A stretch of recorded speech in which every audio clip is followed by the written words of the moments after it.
Hey, welcome back to Sauce and Stuff. I, again, am Seth Tucker, and as I promised last episode, tonight we're going to make pimento cheese. It's a dip, it's a side, it's whatever you want. So, to start, we're going to take mayonnaise. I personally, hear that viscous sound? That's what you want. That's a good mayonnaise. I personally like Duke's mayonnaise because it's a little bit thicker, a little bit fattier. Really good. Won't break down as much when you mix the ingredients together. A lot of people think that the spread you get in the store is pimento cheese because it's called pimento spread. It's pimento-ish. It's not quite pimento cheese. Next I'm going to add the pimento peppers, which is what this cheese is named for. Put that in there. And then I am going to put, I'm going to move my spoon out, my mayonnaise scooping spoon. I may wind up putting some more in this. Again, don't forget, cooking is like mad science with me. And that is why I wear dark clothes, because stains do happen. A little black pepper. A little white pepper. A little bit of ground cayenne. I like a spicier, zippier pimento cheese. Some people don't. A little salt, just to balance that out. And then a little bit of Worcestershire. Or Worcestershire, depending on who you talk to. Now I've got most of the wet ingredients and the peppers together. I'm going to whisk them until they're all nice and incorporated one way or another. Because that's what you need, right? A little bit of harmony, a little bit of love in the world. And we're just going to keep stirring that up for a little bit, let it get good and mixed up. Appetizing, I know. And while I'm sure this might be a delectable dip, it is far from the final product. Speaking of products, so listening to some music today, and Ronnie James Dio's Rainbow in the Dark came on, and I was listening to it, and it's a great song. It's really fun. It's a legendary rock song. Something I would like to point out, though, is that it is a scientific impossibility. Because without light, there is no rainbow. Because, science fact for those of you homeschooling, especially during the quarantine, rainbows are caused, like any other spectrum of light, when light hits a prism, such as rain. Thus, you can always make a rainbow with a garden hose on a sunny day in your front yard. It's also a great way to summon leprechauns and catch them. And, you know, a lot of people will tell you, well, that song, you don't understand the meaning of that song. Might be true. People will tell you it is about depression, loneliness. He feels alone, that's why it's like a rainbow in the dark. Nothing, there's no existence for him. Maybe. Don't know. And he ain't around to ask, so. But what I will say is that I feel like if it's really about depression and loneliness, a lonely child in the park, one, a possibility. Two, it makes more sense to me. And three, fits the rhyming scale. Like a rainbow in the dark, like a lost child in the park, like a cat with a bark. You know, whatever. A lot of things in there that could have been said, but he went with the scientific impossibility for some reason. Still, wonderful song. Now, some of you are probably wondering, well, what's the cheese, dude? Quit talking about the music.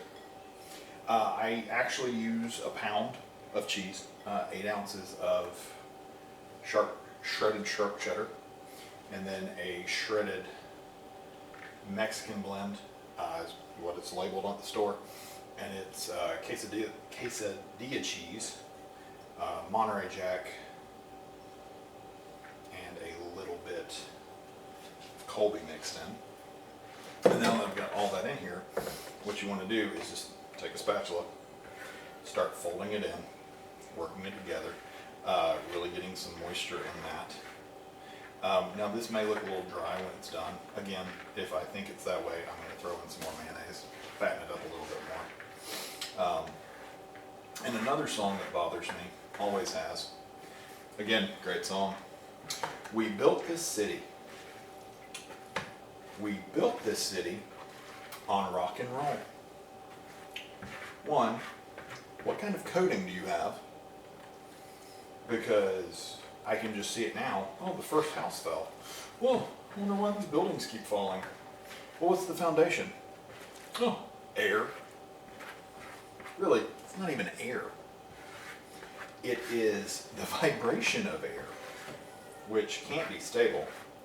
And so I do wonder, you know, and of course I'm sure they meant the spirit of rock and roll, or they were meaning, you know, the profits from rock and roll. But instead, they chose, we built this city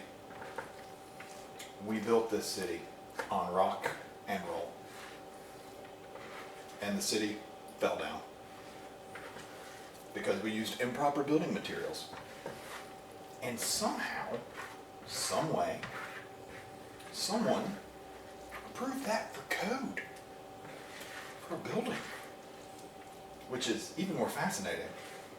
And you gotta wonder, it had to have been from the profits of rock and roll, because that's some intense bribery right there. Can you imagine that planning meeting? We want to build a city. On what? On rock and roll. How? Well, I don't know, we got a lot of cocaine and money. We're off to a grand start for building a city. One more song, and then I promise I'll stop with the songs. Come Together by the Beatles. Good, again, classic rock song. A few things bother me about it. One, he wear no shoe shine. He got toe jam football. He got monkey finger. He shoot Coca-Cola. And then later, they say he must be good looking because he's so hard to see. If I were really to guess, he is some form of hideous monstrosity based off that. Not to mention the later juju eyeball and all that kind of stuff. This is some form of amalgamated freak, and I don't think he's hard to see. He's hard to look at. Just me. I get it lyrically. May not have worked. Maybe in 60s parlance that stuff meant something. I kind of doubt it, but whatever. I wasn't around in the 60s. You know, I'm probably better off for it. But it is what it is. Now I'm also going to incorporate some Texas Pete. I also like to do Sriracha because Sriracha's got a little bit more body to it than Texas Pete, but I'm out of Sriracha. And of course we are in a pandemic, so I chose not to run to the store because I value stuff like that. So I'm just going to put some Texas Pete. And now I would say, oh, you want to measure properly. I don't. It is more of a smell test and a color test once I mix it in. You don't want it too hot, or you might, you know, if you're like, oh man, I love spicy food, lather it in. With the Sriracha, I normally go for a nice pink hue throughout for it, but Sriracha's a little thicker. With the Texas Pete, you got to worry a little bit more about thinning it out, and doesn't smell quite right. So, you know, we're going through the quarantine, and it's a clean countertop.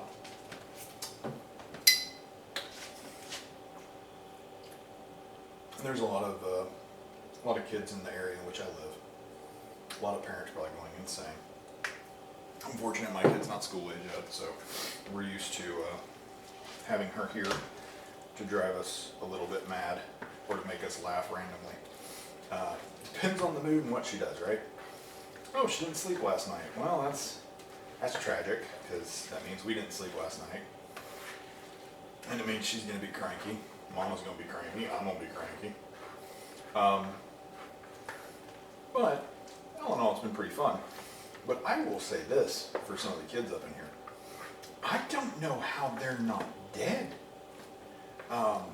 And that's not a commentary on the family, on the parents or anything like that. Just, man, like I remember like we had, bikes and you build a bike ramp or whatever, car coming, you get out of the road. These kids will like play chicken with oncoming traffic, and there's random animals down here. Both of them chihuahuas, by the way, that are feral. And by feral, I mean they live in someone's house, but apparently those people don't understand what a leash law is. And the dogs feel like they have the run of the neighborhood. Now I do about 4.5 miles in the mornings before I get started on my job.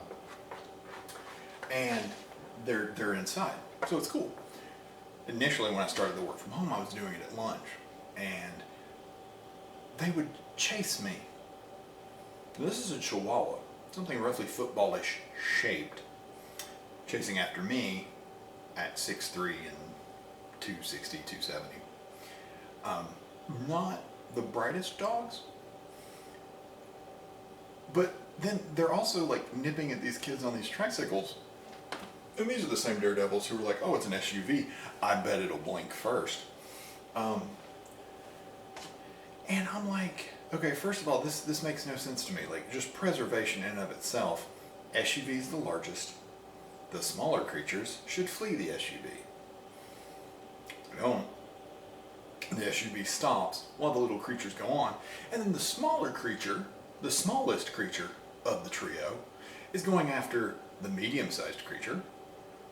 And then if the medium-sized creature is not there, it's staring down the SUV. I feel like somewhere there's some Darwin Awards just waiting to be handed out. Because you can't even say, it's a neighborhood, they're going like 15, 20 miles an hour. You can't say, oh, we didn't see the SUV coming from the half mile away. You clearly did. Anyway, neither here nor there. And don't get me wrong, I don't blame you. I could not teach my children if they were older and don't want to attempt to try. But hey, I'm not in that boat yet, so we'll see what happens later. But so this looks pretty good. Now I can tell you right now what I'm gonna do is I'm gonna put this in the fridge overnight and let these flavors really come together, melt up nice, and get a good body going with it.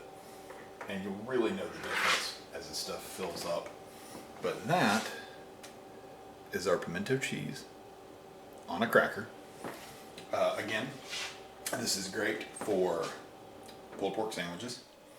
You can do it in lieu of slaw, or you can go pimento cheese, pulled pork, slaw. Also a good combination. Put it on hamburgers. You can put it on hot dogs. You can make a grilled cheese sandwich with it. You can use it as a dip. You can put it on crackers with some meat. You can put it on crackers by itself. You get a hanker in the middle of the night in the fridge, make you some toast, slather it on, whatever. You can make a sandwich of just pimento cheese. I personally like pimento cheese with pickles. All these things and more. I don't know what I'll be doing next, but I'll be doing something next. And if you enjoy the rants and the raving, guess what? There'll be more of that. But until then, I will be seeing you around. And right now, I'm going to enjoy some pimento cheese and crackers.